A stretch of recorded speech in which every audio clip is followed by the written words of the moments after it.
This conference will now be recorded. Excellent. Well, thank you all for joining again for our summer consulting series.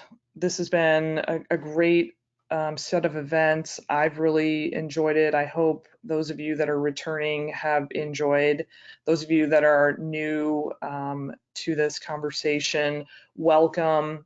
It's been a great opportunity to try to share some of the knowledge that I and my team have as career coaches, career experts with a wide audience. Normally we don't get a chance to do this because we work more one-on-one or with certain universities. So this has just been a great experience, and hopefully it's beneficial in terms of you and your career interest.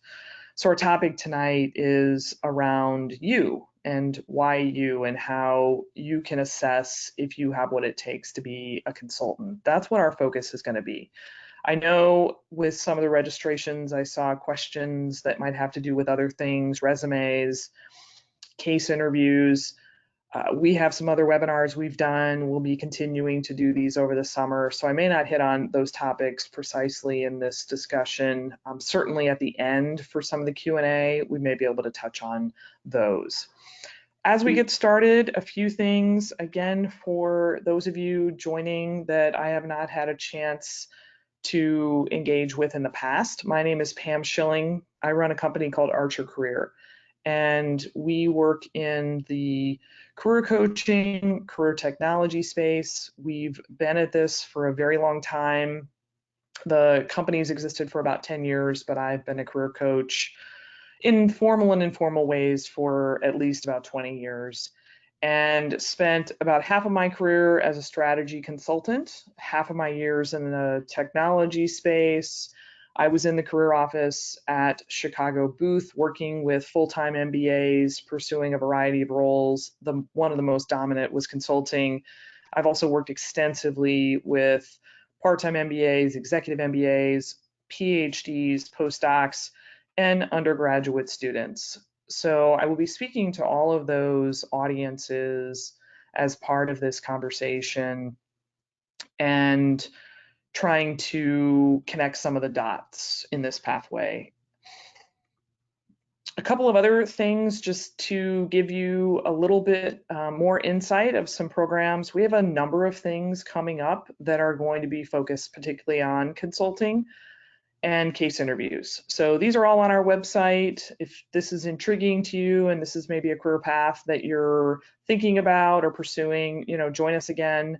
We're going to be talking more about some of the specific interview elements. If you're thinking about an internship in consulting, what are some of the things that you can be doing before you head to campus or getting started? And then I'm also going to be having a couple of upcoming conversations about the case interview. Both will be beyond consulting. One of them, I've been invited to be a part of a webinar for Career Contessa. I'm super excited about that. The other one will be back here in a few weeks, again, talking a little bit about the foundations of the case interview. So please join us for those. Again, you can find them on our website, archercareer.com. And then the other opportunity that I'm very excited for those of you that are thinking about case interview prep, my team has been working to launch a new case preparation software. One of the opportunities that we present for participating in this webinar, because we're very interested in getting user feedback, is a 1-month subscription just by registering. So go out to our webpage, select that you attended this webinar when we launch, which is about 6 weeks from now. Every week I get more and more excited because we're one week closer.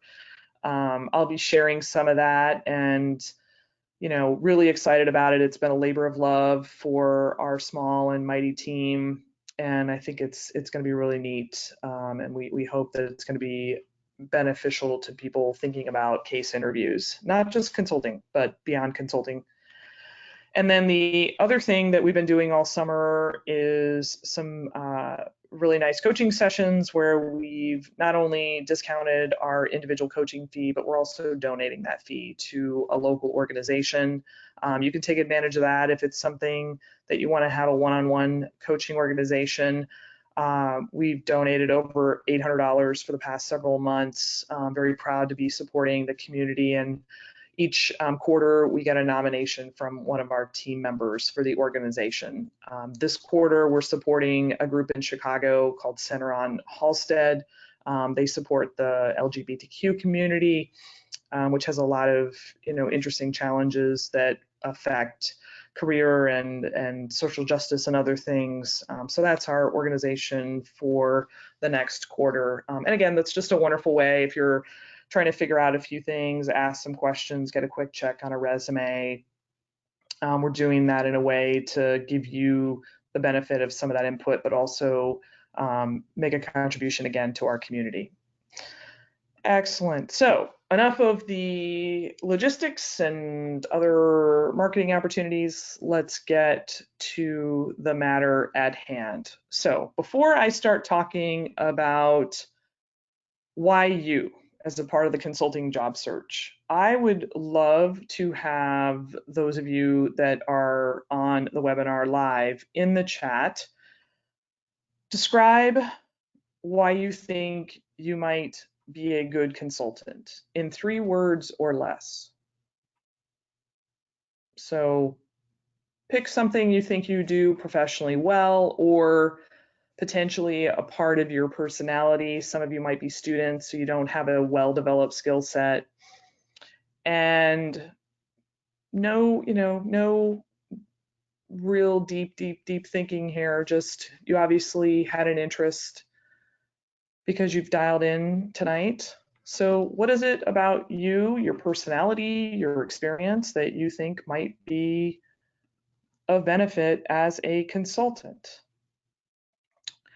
Excellent. I'm going to read some of these. I love this. So impactful problem solving, helping people succeed, having a questioning attitude, doing analysis, thinking about clients, really interested in business, intellectual curiosity.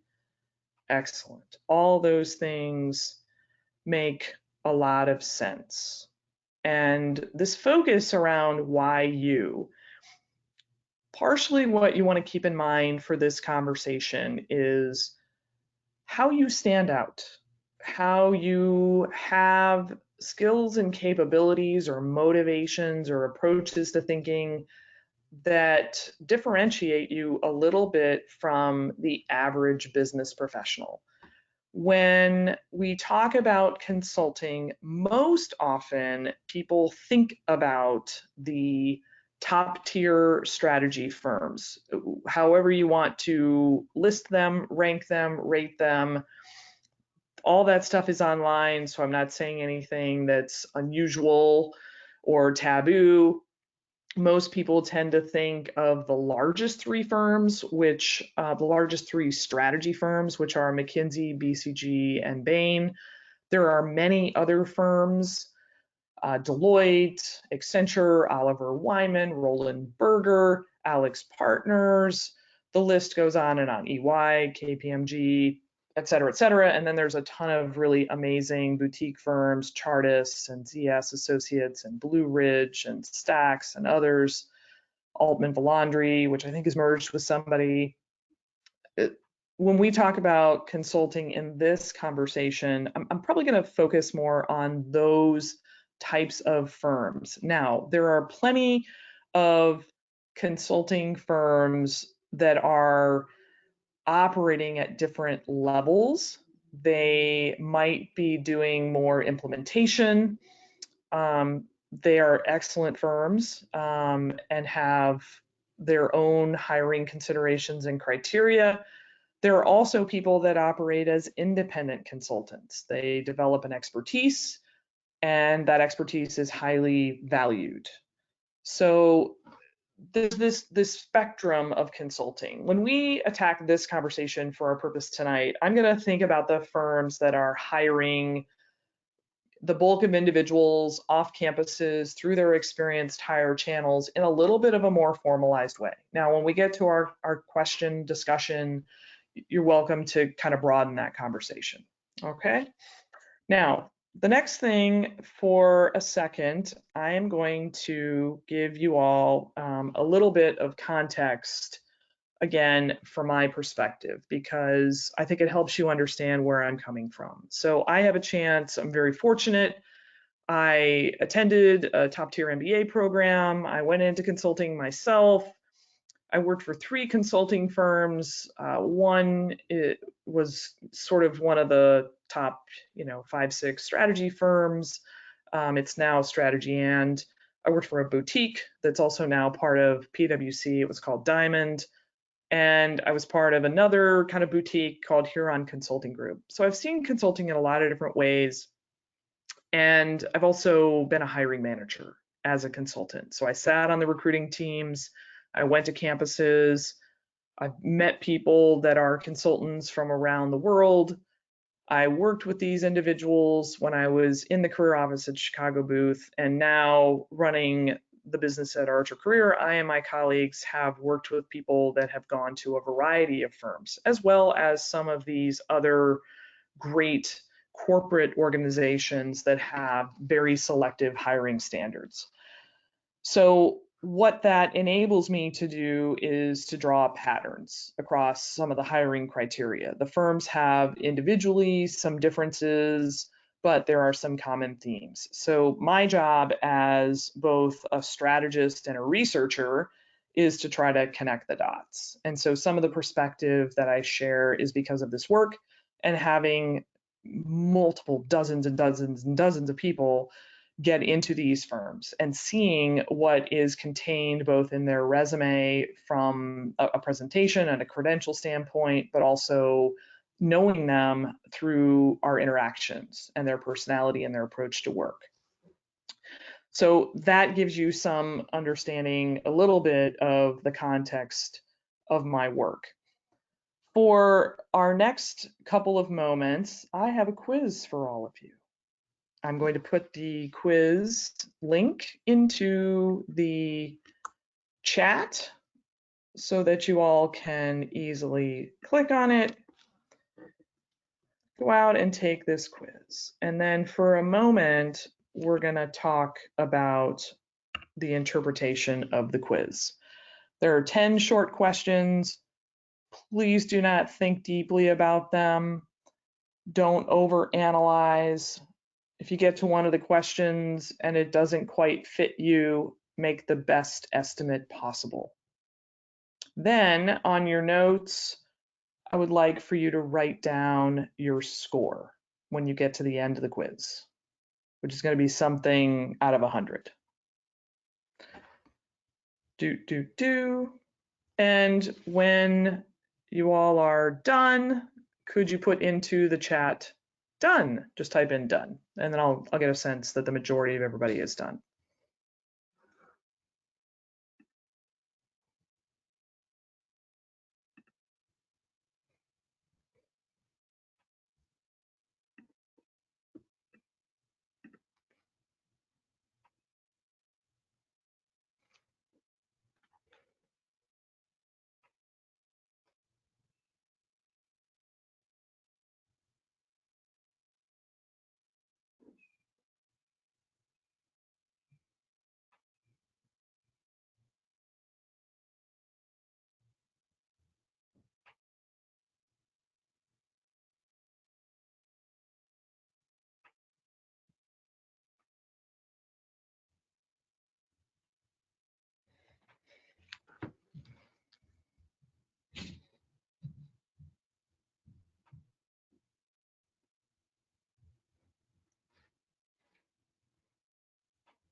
For those of you that are heading back to college classes, graduate classes, maybe this is a warm-up quiz. No pressure, however. No grade at the end.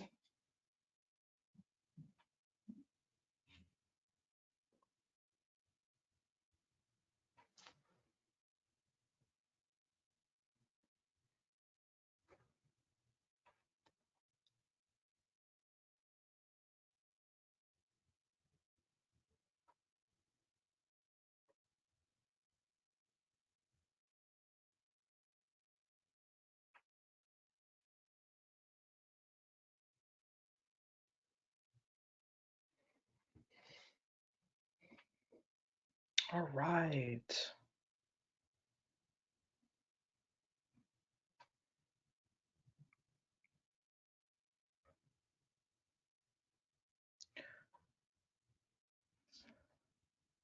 All right, just another minute or so. And we're going to talk a little bit about the elements of that quiz. There's definitely some room for flexibility, um, depending on your backgrounds. All right.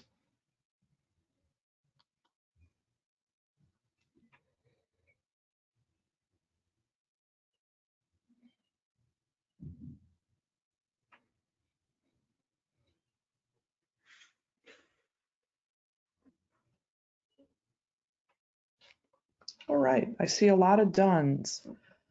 Thank you all for taking a minute to do that. So I've been using that quiz for more than 5 years. Why? There's a variety of reasons. Some of it is working with super quantitative people that like benchmarks and scores. Those little quizzes are useful. Also, I am a researcher, so being able to see, again, get some data, get some insights. So what I have found, and using this again for many years and with a fairly focused group of individuals. A lot of my work is with an M7 MBA program, a couple of those professionals that are alumni from those types of institutions, some non-target schools of the big consulting firms, but more or less the target schools. That's important because there's some things that coming from a targeted school create advantages for you as a candidate. The data over the years ends up looking like a bell curve, no surprise, which is good because it gives some validation to what I'm collecting, but the average score ends up being in the mid 60s. What I've also found is that over the years, if you want to really be a strong fit for the most selective consulting firms, by definition, those are the firms that hire the fewest percentage of applicants. You're talking about a score in the 80s. Now, this does not rule you out as a candidate. And one of the things that I do with clients, students, when I'm doing workshops, is to have a conversation then to help you assess your background and what are your strengths and weaknesses as a candidate. So one of the individuals, Tony, you mentioned in the chat, you have a great grad school in terms of prestige, but your undergrad maybe wasn't. Fantastic. So that is something that provides an offsetting strength to maybe something else that isn't quite an asset in your favor. Someone like me, for example, I went to a state university in the US. I did reasonably well in terms of academics, but I went to a top tier graduate school. So those things kind of offset each other.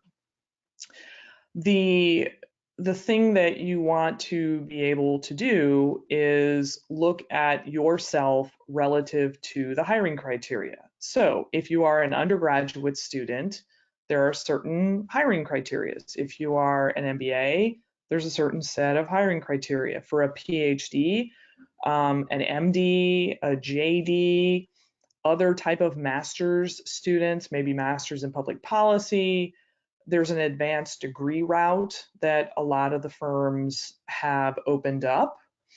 And then if you're an experienced hire, they all have some different considerations in terms of what they're looking at in candidates. They all kind of aggregate to a common set of characteristics, which is why that quiz is built around the questions that I asked you. So what you can do is you can go back and you can kind of take a look at it and say, okay, I might be strong on this one dimension. I'm not as strong on that other dimension. Fantastic. I'm going to emphasize my strengths. Then what people can take a look at, and we're going to talk more about this with the rest of this conversation, is within the elements of your background, within your academic and your professional portfolio, where do you really stand out? How do you extract the strengths that you have or the things that make you someone who frankly is professionally special?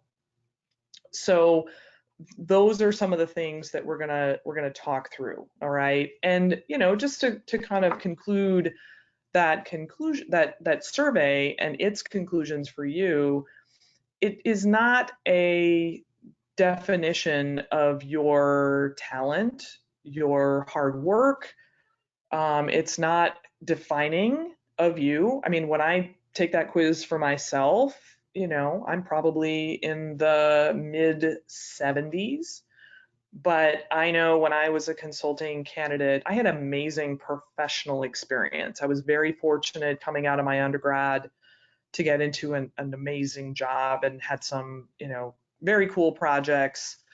Some of it I created by taking advantage of opportunities. So my professional work experience stood out a little bit ahead, in fact, of my academics. So these are the things that you're trying to do, which is to self-identify where your assets are. And then, much like a balance sheet, hopefully those assets are much greater than any liabilities that you might have. Okay. That diagnostic process and that research is really, really important. The last thing I'll say about this before we move on in this conversation, I mean, I have a chance to meet hundreds of people a year through the various work that I do. I and my colleagues, same thing, we're always talking with people. And individuals will come to a conversation and have an expectation about why that background, why the interest is in a particular consulting firm. And I am not in the business of being a dark cloud or a dream killer, but what I am is a strategist who knows what it takes to compete in an employment marketplace. I also know the feasibility of moving forward with certain types of plans. Having an unrealistic goal is not smart. But if you understand and you do your research, then you might be able to overcome some of the obstacles.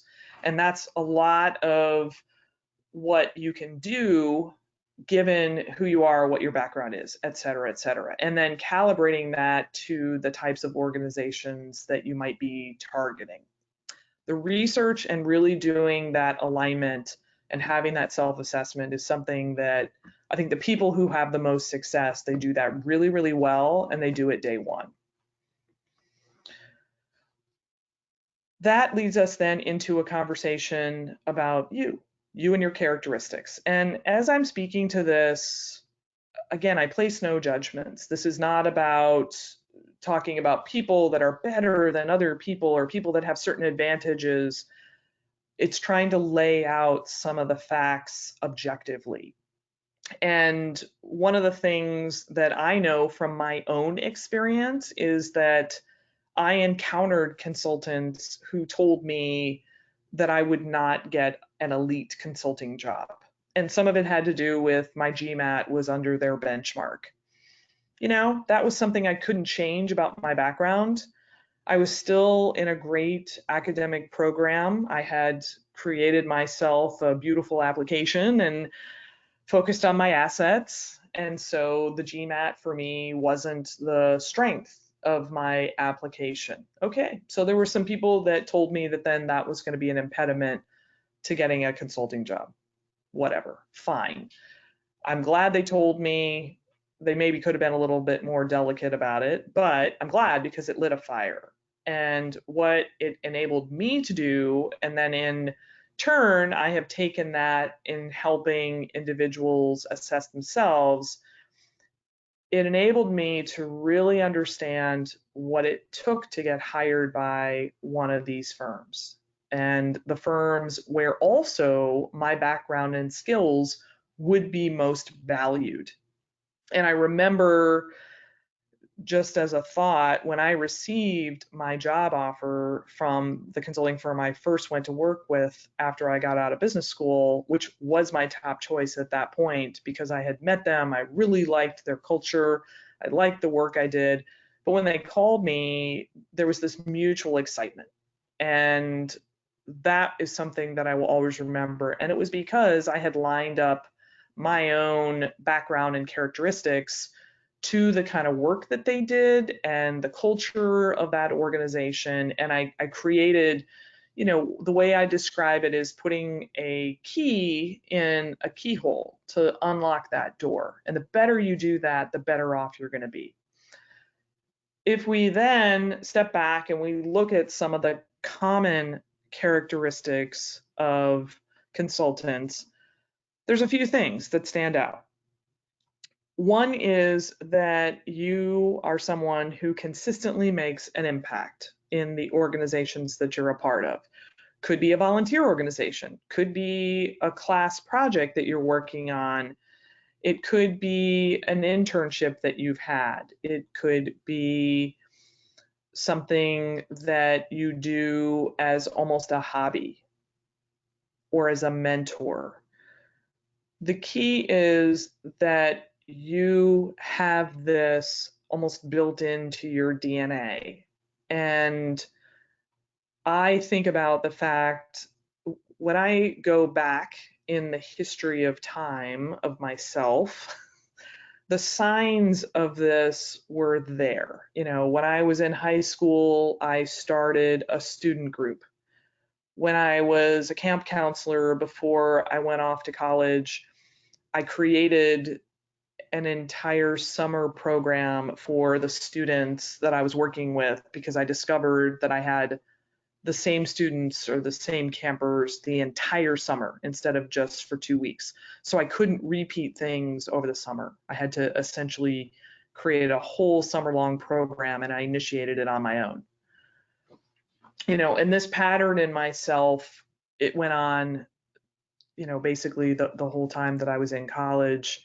And in my work experience. And so I had this litany of long time impacts that I could speak to.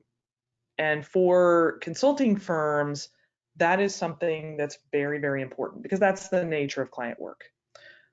I encourage you to go back in time. A lot of cases, your resume has certain experiences, you may have left them out. So pull out a sheet of paper and just go back and ask yourself, what are all of those early experiences I had where I was making an impact? And don't be shy about this, by the way. The second thing that I think is very common with consultants is doing work in a structured way.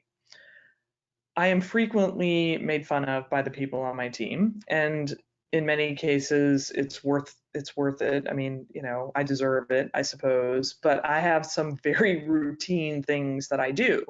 And one of them is when I get into a meeting and we're talking about something, I always have a stack of paper sitting next to me, and I take it and I turn it landscape and I start drawing boxes.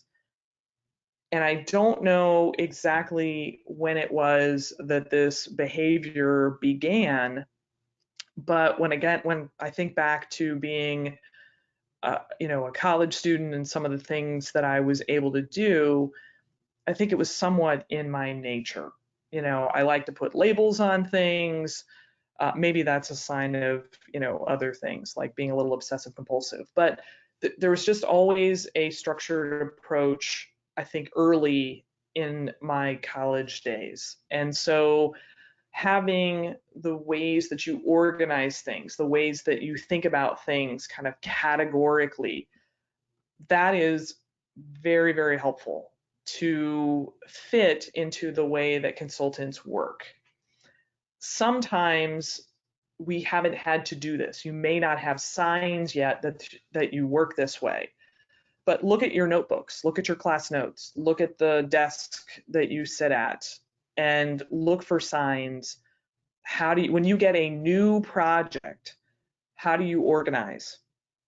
And do you approach things in a structured way, or do you start working and then just kind of let it play out? I think it's helpful if you have some even small instincts to be able to work with structure, because the consulting job can be very difficult if you don't. And then it's also very difficult to get through the interview process. The next characteristic is leader, or as my slide has, leader, but someone who is a leader. Now, there are many, many definitions of being a leader. I encourage you all to review not only the consulting firms, because they talk about what leadership means for them, but to just in general read about leadership. I think about leadership in a few different ways. So one is you're a person who puts ideas out there. You're always kind of thinking about things, you talk to other people, you can get other people excited. That's leadership. Another attribute of leadership is influence.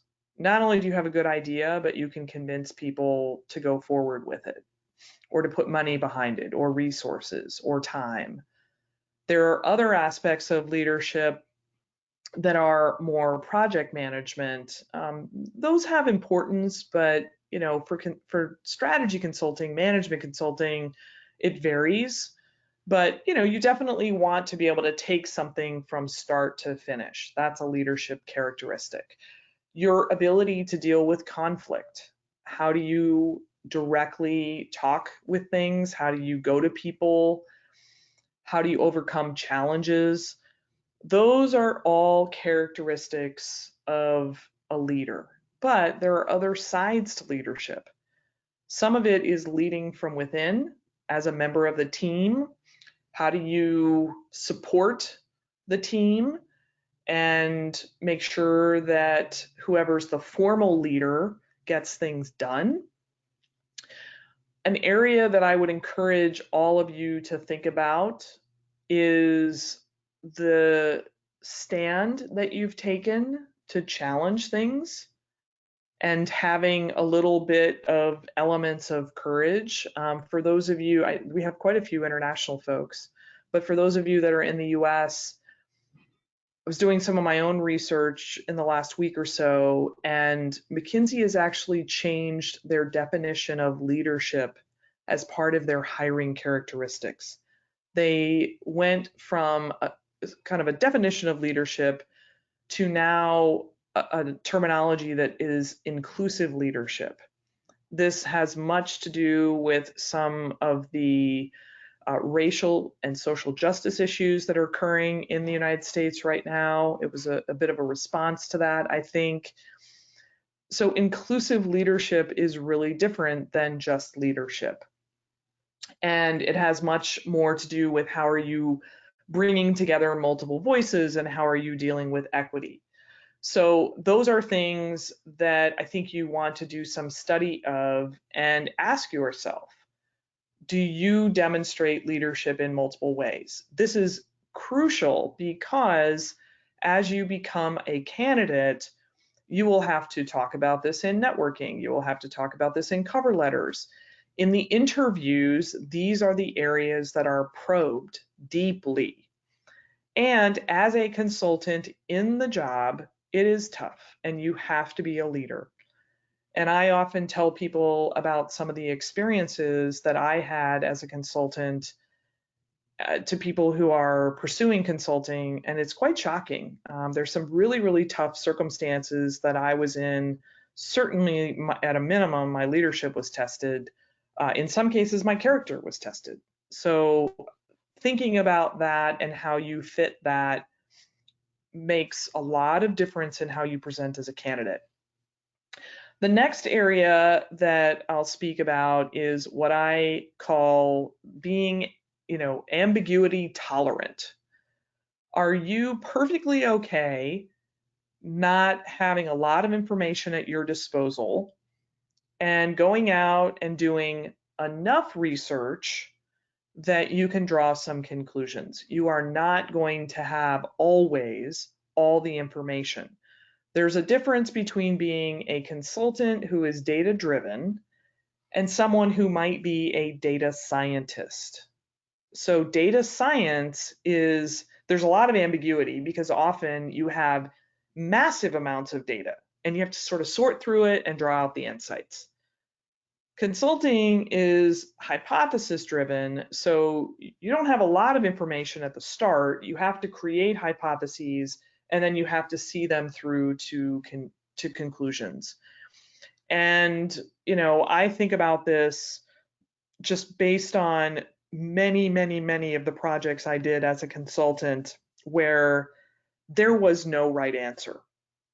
We had to choose from a set of options based on analysis that we were doing that involved a lot of scenarios and a lot of extrapolations and looking at comparables and trying to make big, enormous organization betting type decisions. That is hard for certain types of professionals because it doesn't feel good because you don't have enough information. I know plenty of people who are engineers. I love engineering. I think it's one of the most important jobs. Engineering and science, a lot of data is needed. Making decisions with ambiguity. If you're building a bridge or a structure, I don't want you to be, ambiguity tolerant. I want you to be sure. So they're very different characteristics. So thinking about that for yourself, it also is important because in the case interview itself, you will struggle if you can't handle ambiguity. And I think being able to present that as a candidate and how you've dealt with that is important. The final piece then here, and there are other things, but I'm kind of boiling this down to the things that I think stand out.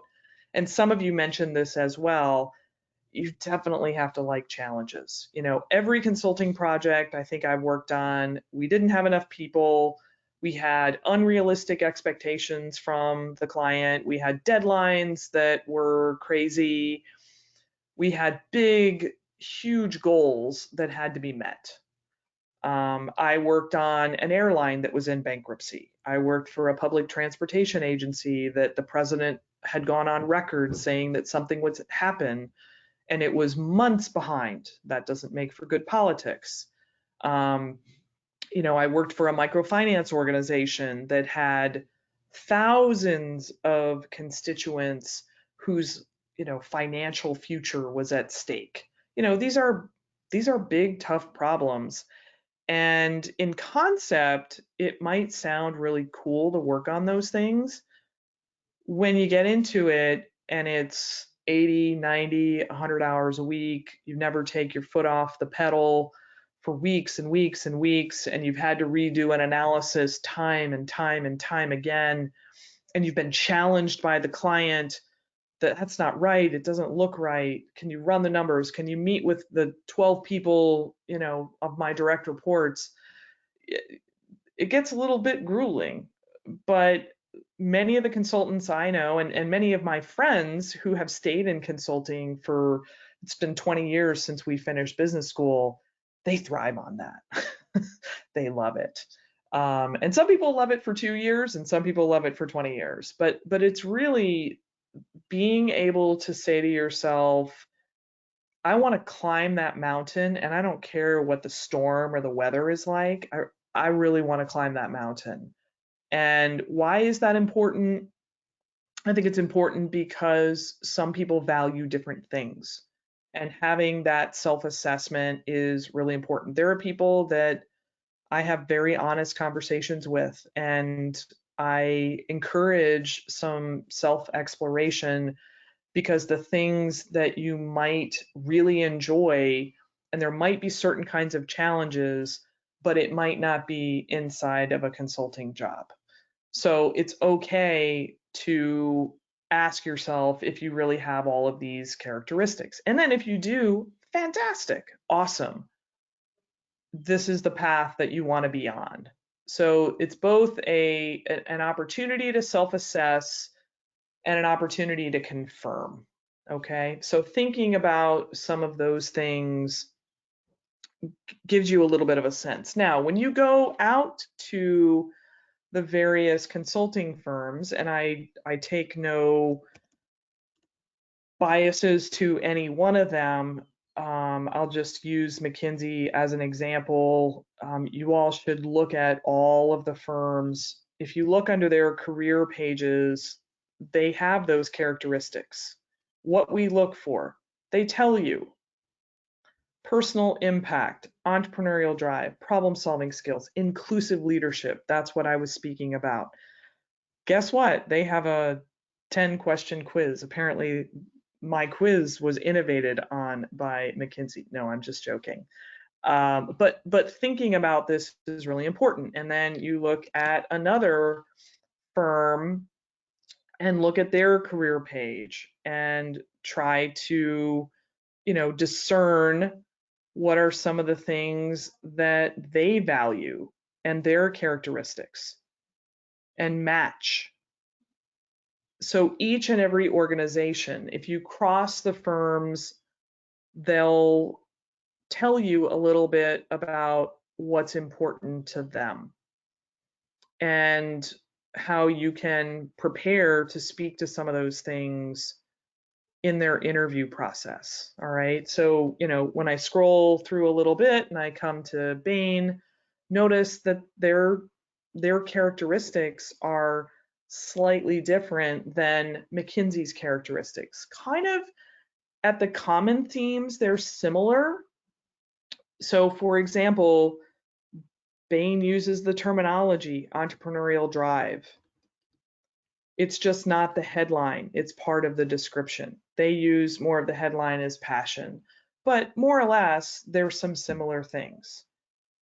Any organization that you look at, any of the other consulting firms, I'm just simply, again, picking out 2 examples for our reference, they're going to have some of these things. And the best way to get further clarification is to network with consultants at the firms that you might be looking at. But start with kind of some of these high level themes and really then match to you and your background, and then drill down and see what each of the firms defines as their specific characteristics. They have a specific language or a specific lexicon.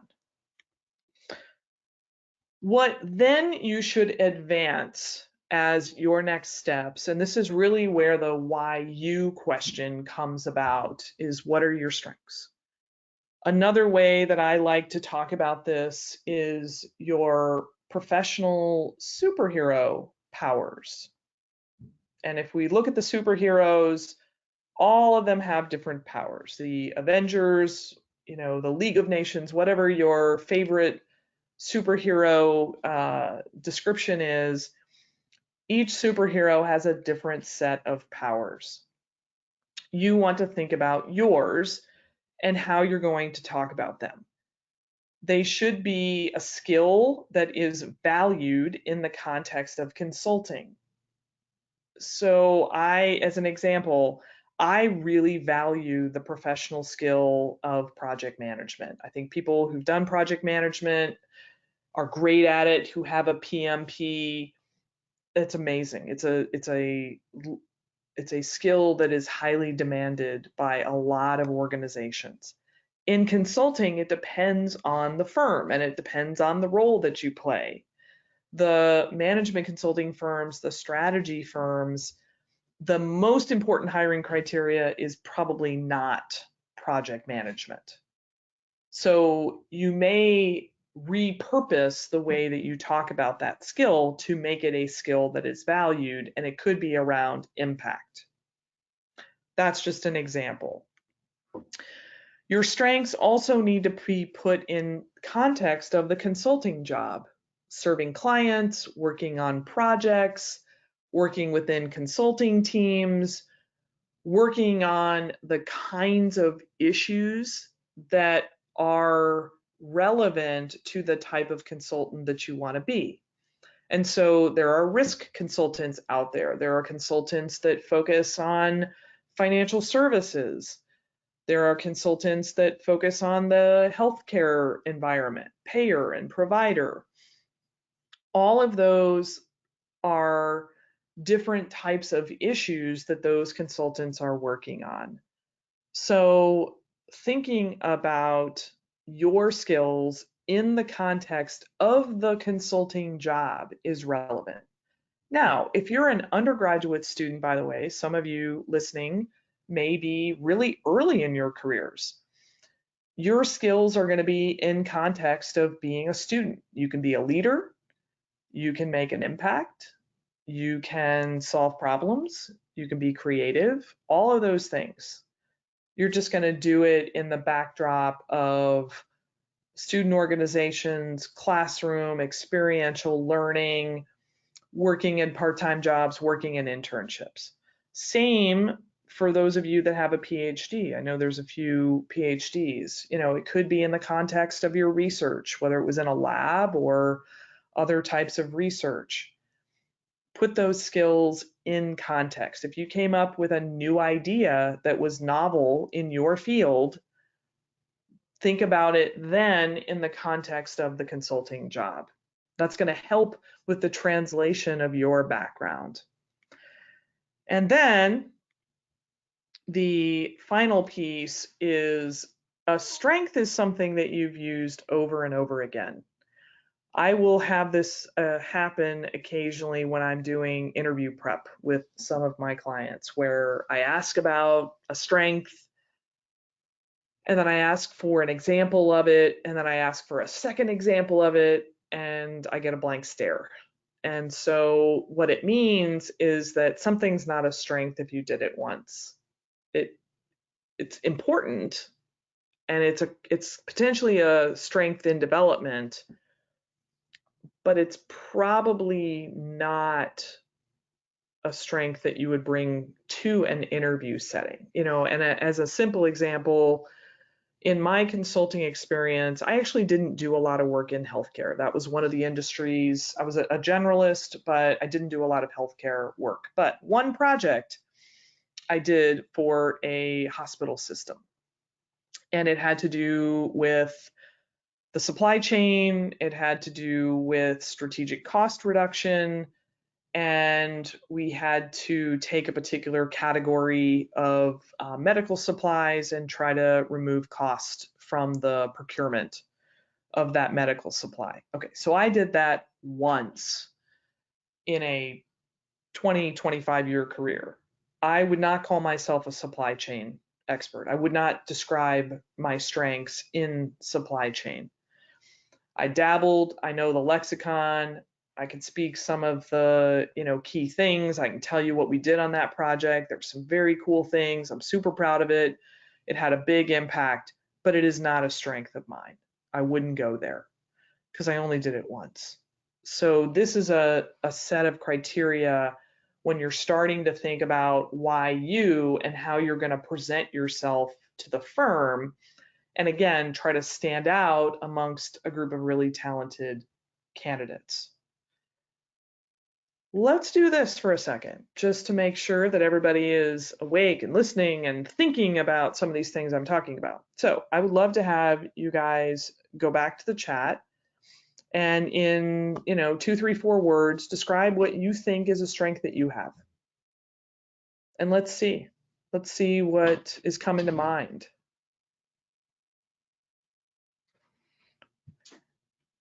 And don't worry if it meets the criteria. Let's just see what professional strengths you have.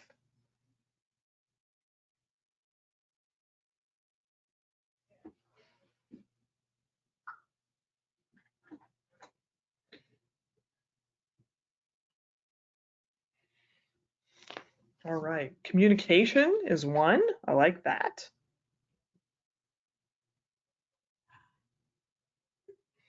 What else? All right, strategic thinking, customer insights, creative mind, laser focus on delivering results, perseverance, cross-functional, business process improvement. All right. This is a good list, everybody. This is a good list. So ask yourself, oh, a bird's eye view. I like that.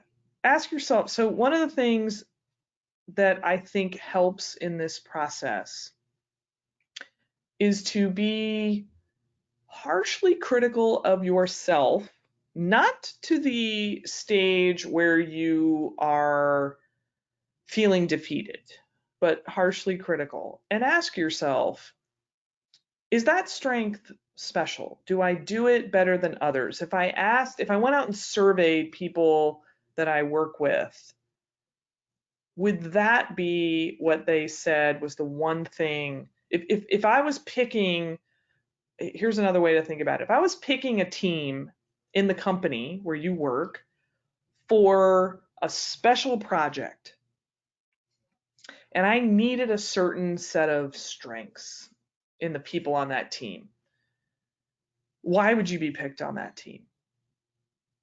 And validate that both in your own self-assessment and then by talking to others. Because this is how we elicit the way that we think about our strengths, and that the things that we're talking about really do stand out. And on top of it, that they are relevant to consulting. What I often think about when describing strengths is the intersection of skill and situation. So, skills and capabilities, lots of those. Communication is a skill, cross-functional team leadership is a skill, consumer insights is a skill, building financial models is a skill, et cetera, et cetera. So any job posting has a bunch of skills. The things that you do in your day-to-day are skills. Those are foundational, but they won't be enough to enable you to stand out in the eyes of consulting firms. Okay, and again, I'm thinking about the most selective. I like to benchmark to the most selective. But I think in general, in any interview process, you can really impress an interviewer if you enhance the way that you speak about your skills and capabilities to really turn them into a strength. And by having a little more assessment of your background, you get there. And what it is thinking about the situations that you've been a part of. So one of the individuals, Gonzalo, you actually talk about this bird's eye view of situations. So you were leading this conversation. Situations. What are situations? Could be working in a company that's in a turnaround situation. You know, I worked for a client that was in bankruptcy. Guess what? That is no fun. It's very difficult. Could be working in a high growth situation, could be working for a company that has private equity backing. It could be a consortium or an alliance. One time in my career, I worked on a joint venture between 3 global telecom companies. That was a unique situation, for sure. It had a lot of challenges and a lot of problems.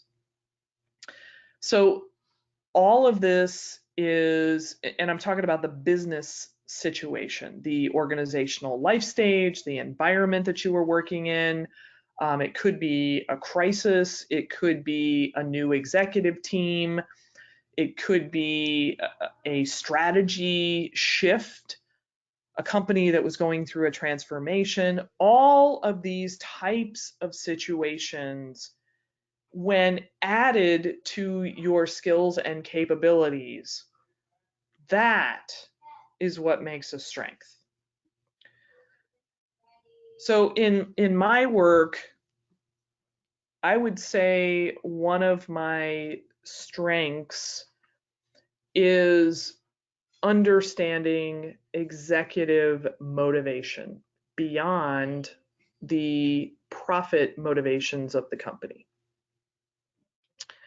And if you know anything about executives, there's a lot of other personal agendas. And when you're a consultant, if you do not have an ability to get at the personal agenda of executives, whatever it is that you're trying to get done probably won't.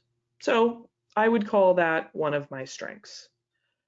How did I develop that strength? If I go back in time and I think about the skill, well, the skill was interviewing and presenting to executives. Another skill could be listening. But part of it was the situations that I was in. I mentioned that joint venture. It was cross-cultural and getting to see the executives from not only the different companies, but the different cultures. That helped. I also went to work for a company that had acquired a bunch of companies, and I got to see the executives talk about those acquisitions, frankly, in not the best way. I was the chief of staff to an executive for a while, and we would talk a lot about worries and concerns, and you delve into personal things. Okay, so there's a whole bunch of situations that I found myself in that now, and in some ways, Gonzalo, it's a bit like what you've described, this bird's eye view of situation. I almost have this like X-ray vision sometimes into executive motivation and foresight and a predictive ability. And when leadership change is occurring, my radar goes up. As a consultant, that's actually a really important thing.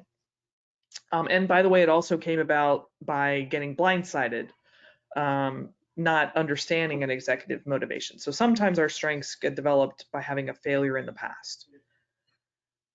When you all think about this, I encourage you to ask yourself about the skills, because a lot of people do that okay, but that's not far enough.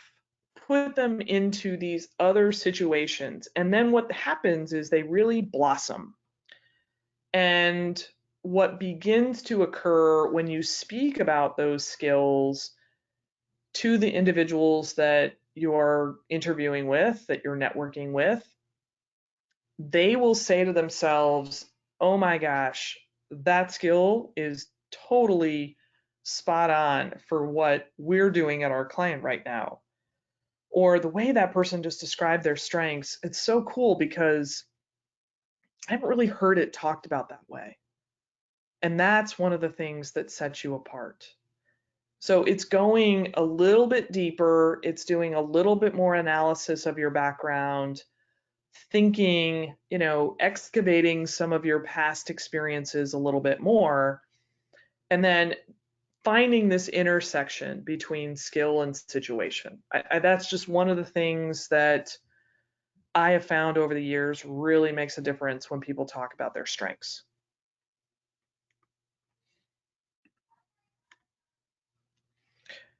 Excellent. So as we kind of conclude this conversation of why you, and I'm going to take a few questions here upcoming in a minute or two.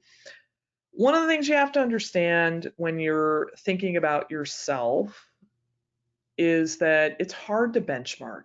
We don't necessarily want to compare ourselves to others, or on the other hand, we very much compare ourselves to others.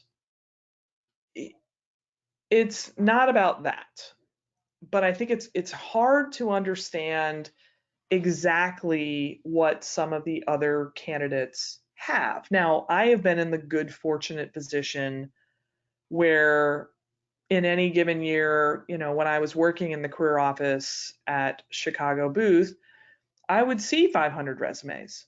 I could benchmark MBA students against each other. And now I do it with a smaller client base, but I'm able to do the same sort of thing. So I can see some of those patterns. It's hard for you to do that. It's also hard to sometimes give ourselves the truth. And I work with people who both lack confidence, and we have to build out those strengths and have an okay realization of how awesome you are. And then I work with a few other people that maybe are a bit overconfident in how easy it is to get one of these jobs. I like to go down the middle. I like to be confident, and I like to know that the benchmark for hiring is really high and leave no stone unturned. And how do you do that? Well, it's not a bad idea to involve others to get that truth, to seek the truth. And that was one of the things that I did as a student. And frankly, it was a bit eye opening. I assumed because I was at a particular institution that all the other things in my resume really didn't matter, that therefore, if I applied to consulting jobs, poof, I would be interviewed. Well, I learned very quickly that that was not going to be the case. But when I got into the process and I focused on the firms that I really felt I fit with and I aligned to, and I had a good assessment of my strengths because I had talked to so many people who would say, Pam, one of the things that you're very good at is this. And I had worked with consultants at my job. I was very fortunate in that regard. One of my close professional friends had a consulting team at her company, and she introduced me to one of them, and they ran through kind of my background and made some suggestions. So using the other professionals in your world, not being hesitant to reach out, not um, being, I guess, naive about how much information is out there at your disposal to be able to do this research. Get that truth. And then just you can really focus on the things that make you a standout candidate. And that's the last point. When we talk about why you and your strengths, I'm not aiming for this ideal to be unique. Like you are the only person that has that strength. That's not what we're aiming for. What we're aiming for is for you to stand out. And by standing out, it means you're in the top 10%. Another way that I have people assess this is, if I went into your company and I was only going to hire one person, would it be you? Now, if you work for a 3-person company, that could be very, clear that it would be you. But if I'm at a large organization, a global 500, a startup of, say 3, 4, 500 people, do you stand out amongst your peers? And you should be comfortable and confident to say, yes, I do. And if you've done your homework, you can find the way that you stand out. So Bob has a question about the rule of 3 for strengths.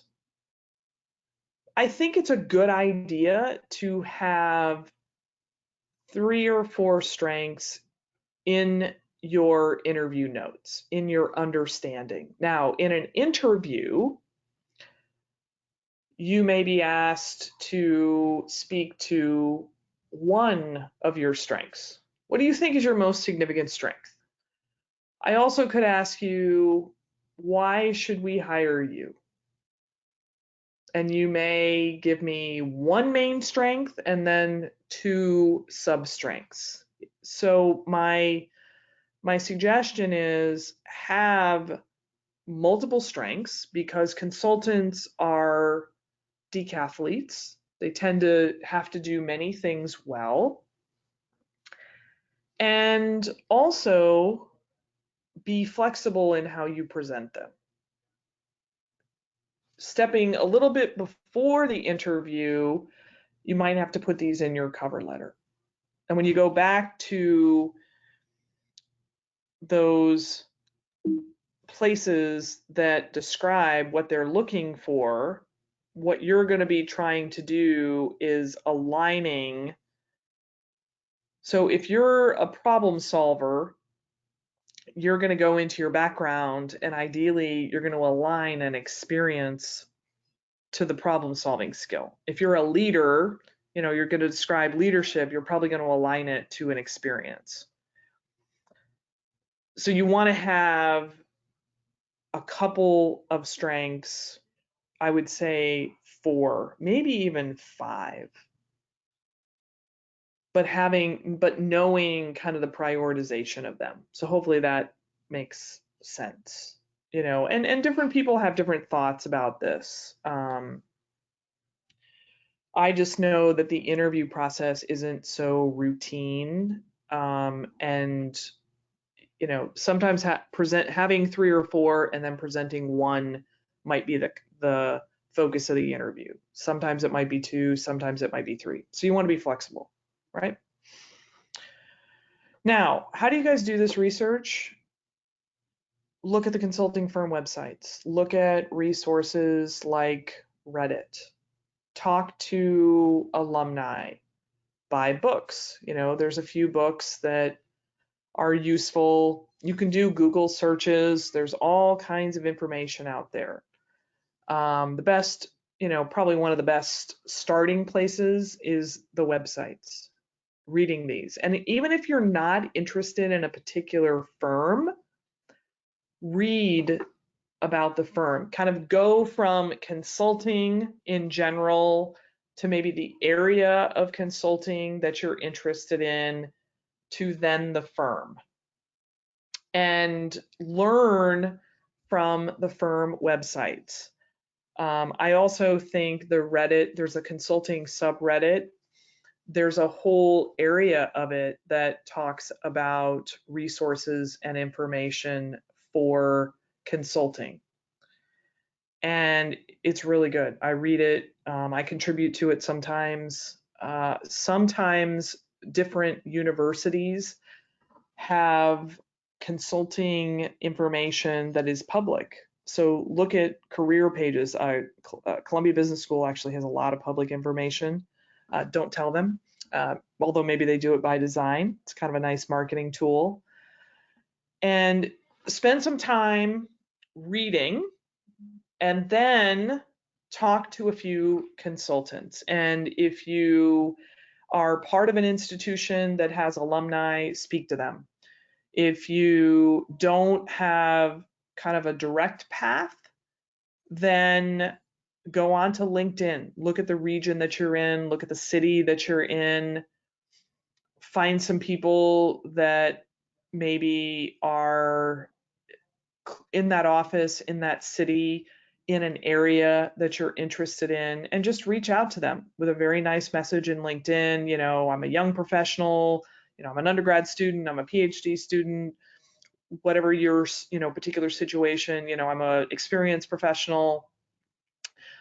I've done my preliminary research. I'm interested in learning more. Don't tell them that you're starting from the beginning, and try to get a 20-30 minute conversation with people. I mean, it seems very sometimes distant, but I've worked with plenty of people who they are not affiliated with what would be considered target universities, who've still done this very successfully. There's someone who mentioned that one of your strengths is persistence. So or perseverance. So if you consider yourself a persistent, resilient, perseverant type person, networking should be no trouble. But try to get a conversation and then tell people about your background and run your strengths by them. Because people are going to say, well, why do you think you can be a consultant? So there's a question, why do you want to be a consultant? That's a different question. This question is, why do you think you can be a consultant? Which is essentially, what are the strengths that you have that will enable you to be a good consultant? I want to take a few more questions. What other things are coming to mind based on this conversation? Thank you for that question, Bob, by the way. That was a great question. What other questions? Please feel free to put them in the chat or ask them directly.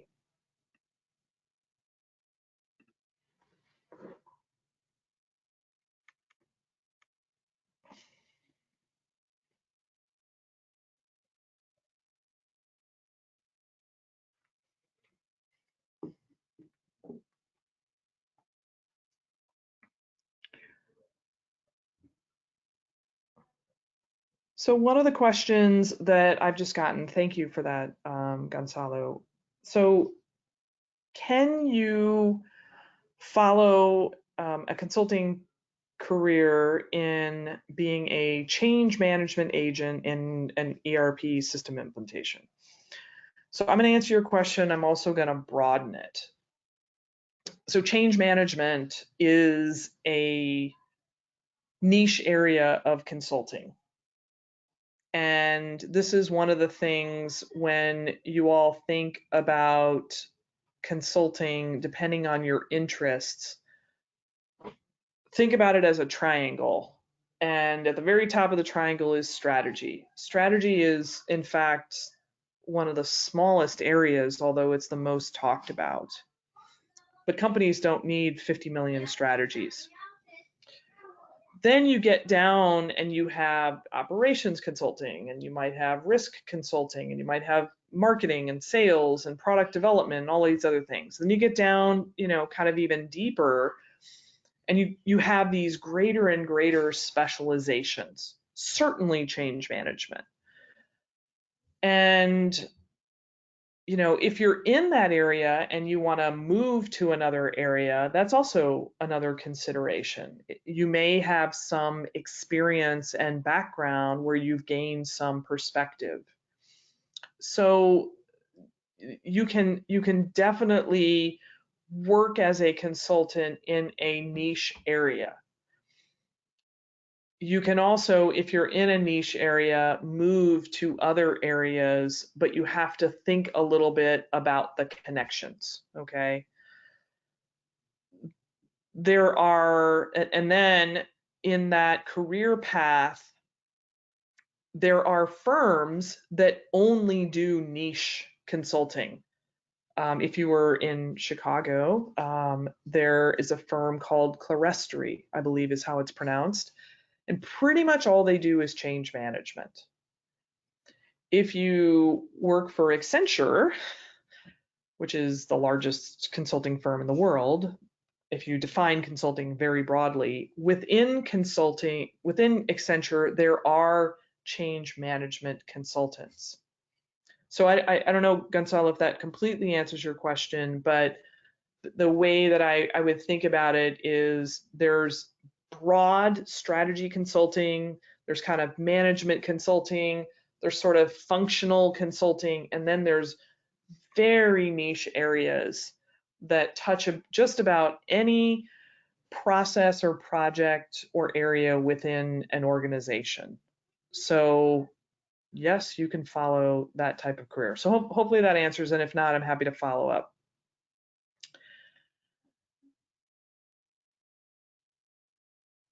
Let me take just Gonzalo's follow-up question real quick, and then Shravani, I'll come back to your question. So can you start a consulting company? I mean, the answer is yes, of course.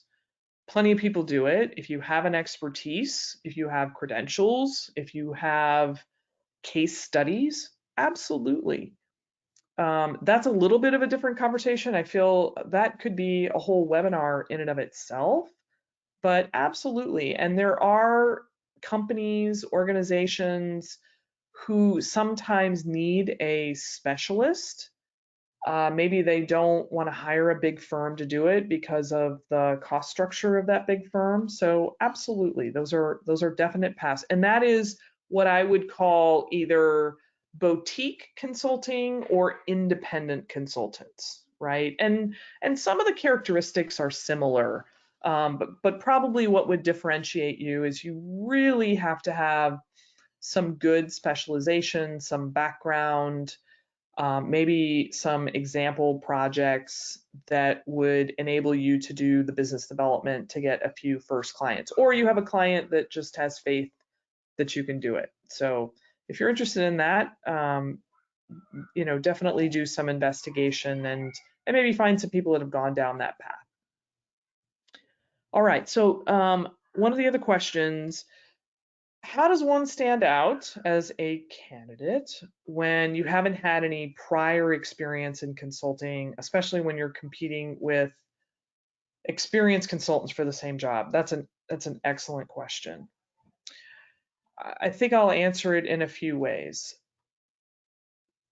My experience working with MBA students, I think, is a great illustration of this. When students go to business school, some of them are already consultants. They've worked for a boutique firm, a smaller firm, maybe they've worked for a very large firm like Accenture. And they're motivated to go to business school for different reasons and then want to continue in consulting, but perhaps at a different firm that's larger or has more of a focus on, quote, strategy. Those are experienced consultants. Then you will have in the same MBA class all kinds of other individuals, people who've worked in technology, people who were lawyers, people who worked in nonprofit organizations, individuals who were teachers, musicians. I have two close friends of mine who were actors before business school. I don't know what that says about the consulting job, but how do you stand out is such a it's the hardest question. I think that it comes down to a couple of things. One is you may have to do more research to really understand the job because those individuals have already done some type of job that's consulting. You also may have to think a little more deeply and creatively about your background. And that's not hard. It's just rigorous. And so how do you do that? I mean, not knowing exactly your background, but I worked on a bunch of projects in my jobs. I did financial forecasting. I did budgeting.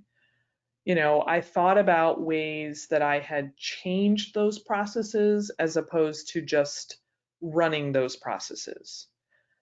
So I focused on the elements of my prior work experience where I had done projects, I had created change, I had more examples of the consulting skill set. So that means that I think you have to spend more time assessing your background than those other candidates. And then I think the third thing in standing out is by being different. I had a wonderful individual I had the chance to work with last year. I mean, all of my clients are wonderful. I guess I should say that, but it was such a unique experience. I don't get this chance often, but this person had been a elementary teacher before going to business school. And there were no apologies. And the way that this individual was able to talk about being a teacher as almost a consultant to the students, but not so much the students, more to the schools that they were a part of, because they really had to change curriculum. They had to think about different communication mechanisms with parents. It was fascinating to see how this person thought about their background. And this person did extremely well, landed at the Boston Consulting Group. So, put forward just a lot of things that made her stand out because the conversations were so well thought about from her experience, but also refreshing, I think, for the people that she was speaking with. And then, the last thing I would say in this regard to standing out is talking about your background in the consulting lexicon, but not losing the essence of what you've done. That's really incredible and amazing, and giving yourself permission to talk about it that way.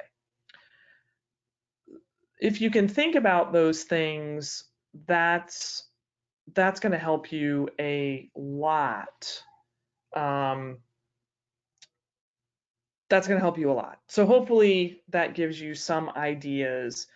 But I think it all comes back to you really have to do your homework.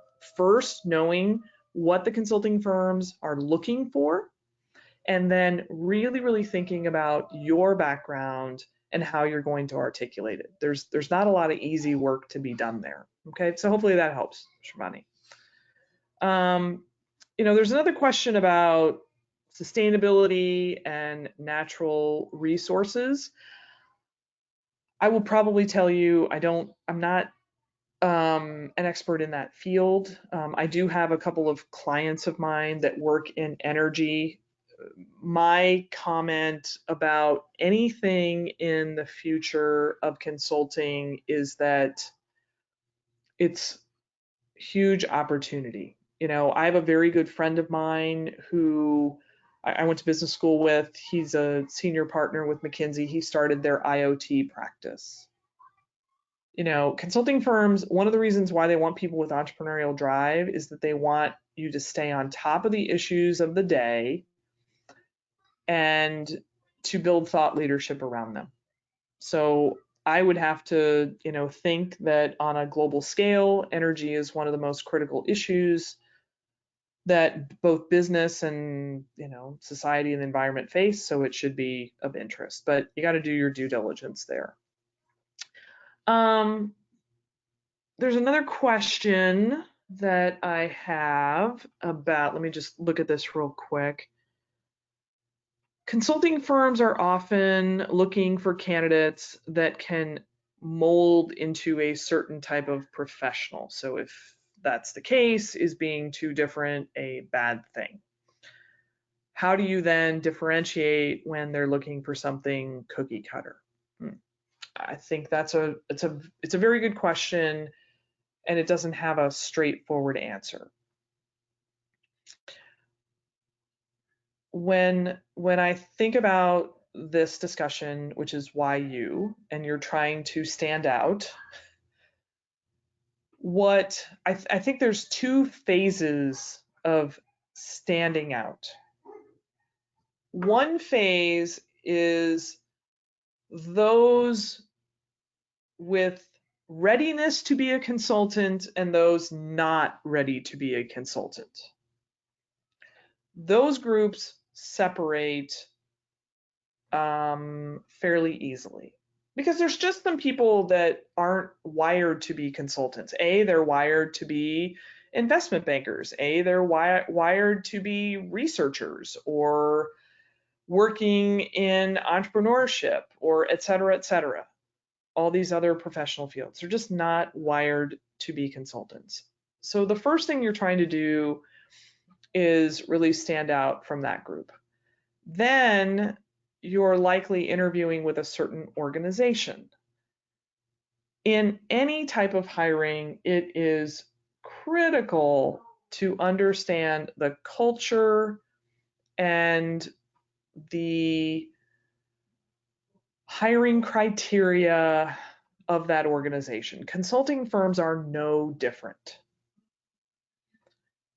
And there is a place for everyone, but sometimes the place where you want to go may not be the best fit. So part of it, I always ask for people, and when I'm working directly with my clients, I ask you to really think about that fit, because sometimes you're putting a square peg in a round hole.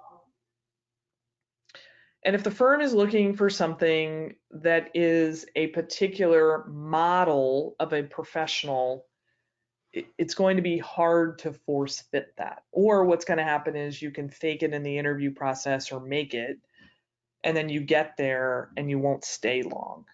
So I'm not sure that I'm easily answering that question.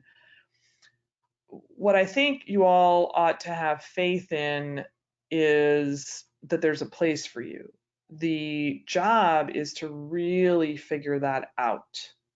And I am probably one of those rare individuals, because I worked for 3 different consulting firms, I personally feel like one of them was a fantastic fit, and I was allowed to be myself because that was the culture of the firm. One of the firms was like an okay fit, but I had to adapt. And I did so okay, but after a period of time, it just was like using my left hand. I'm a right-handed person. And one of the firms was not a great fit, and I made it work. I definitely made it work, but there was, you're right, there was a mold, and the mold was not me. So what all of that kind of synthesizes down, and I'm probably not going to give you an answer that's happy-go-lucky, is I think the best thing is to do your research, but really understand yourself and be yourself. And trying to fit into somebody else's mold could be challenging, and it's challenging to get in the door. It's challenging when you get there. But I've worked with enough professionals that there are so many different consulting firms and variety of firms. There's if it's really a path that is the right path for you, there's a place to go. You just maybe have to keep doing your research. Okay. All right, one last question, and then I will wrap up. So the last question says, I've been talking a lot about finding the skill and the differentiation point to be able to stand out. And how does that point come to you based on your experience? Is it throughout your experience as a consultant, or even before starting your career as a consultant, you're able to start working on it if you have sufficient knowledge? That's a great question. I think this whole idea of building consulting skills, I think one of the things that I had a realization of at some point many years ago is that in some ways, being a consultant is a mindset. And I had work that I was doing in a corporate role, but I was essentially an internal consultant. And so I was building a skill set pretty early on. And what it had to do with was taking a problem, and I didn't know this, but I worked on a few projects and we had to create some hypotheses. That's what consultants do. And then I worked on some projects and we had to structure the work. Well, that's what consultants do. And then I had to do the data analysis, and then I had to do scenario analysis, and I had to build plans, and I had to do change management, and I had to present to executives. I was slowly over, 4 or 5 years of my early career building a consulting skill set. So I think you can start it before you become a consultant. If I think about an undergraduate student or an MBA student or a PhD professional, you're at different phases. If I think about an experienced professional, you can also affect this. One, I think it comes down to working on projects that have a beginning, middle, and an end. That is more like consulting than being in a role that has repeatable process. So in my job, I was a financial analyst. Budgeting is a repeatable process. Doing a financial forecast is a repeatable process. That's not building a consulting skill set. It's building a skill set. It just wasn't a consulting skill set. So I always took on an extra project or two. I would volunteer. Or I would have something I was working on and I need to fix it. The second thing I think you can do is come up with ideas and try to pitch them to your organization or somebody and see if you can influence people. Another area of skill building is, building financial models, really getting good quantitative skills, working with numbers, working with data, operational data, getting really good at building presentations in PowerPoint. And then how do you communicate? I have a team right now. I have a couple of summer interns. I have a couple of new people that I'm onboarding. We have some clients, new clients of our organization, and I'm teaching client management skills. How do you not overwhelm clients? How do you email them? How do you propose things? How do you brainstorm? I mean, there's a whole bunch of these things that are very different with client organizations, or that use more of the consulting skill set than what you might do in a different type of a role. So the answer to your question is, you do not have to formally be in a consulting job to build the consulting skill set. And I think the final piece of evidence that tells me that is that the last, say, 5-ish years, I think, consulting firms have hired more and more experienced professionals, so that they're bringing people out of a corporate setting, not out of a campus, and putting them into consulting jobs because they value the domain knowledge. So you have opportunities to build those skills, and then it just gives you a little bit further start down the runway. Okay. I'm going to wrap us up. I know there's a couple more questions. I'll handle them after the recording, but I just want to, again, say thank you all for tuning in for tonight. I hope it was useful, valuable. Take some time to think about your strengths. Whether you go down a consulting path or another path, that conversation is going to be valuable for your interview preparation, applying to firms, in your cover letters. So thinking about strengths. If it's a path that you want to go down, how do you really stand out amongst a talented group of candidates? How do you build that skill set early in your career and continue to develop it so that you look like a consultant on paper? All those things are possible and doable. And on a professional level, I wish everybody the best of luck and hope to see you at another webinar in the coming weeks. So thanks and good night.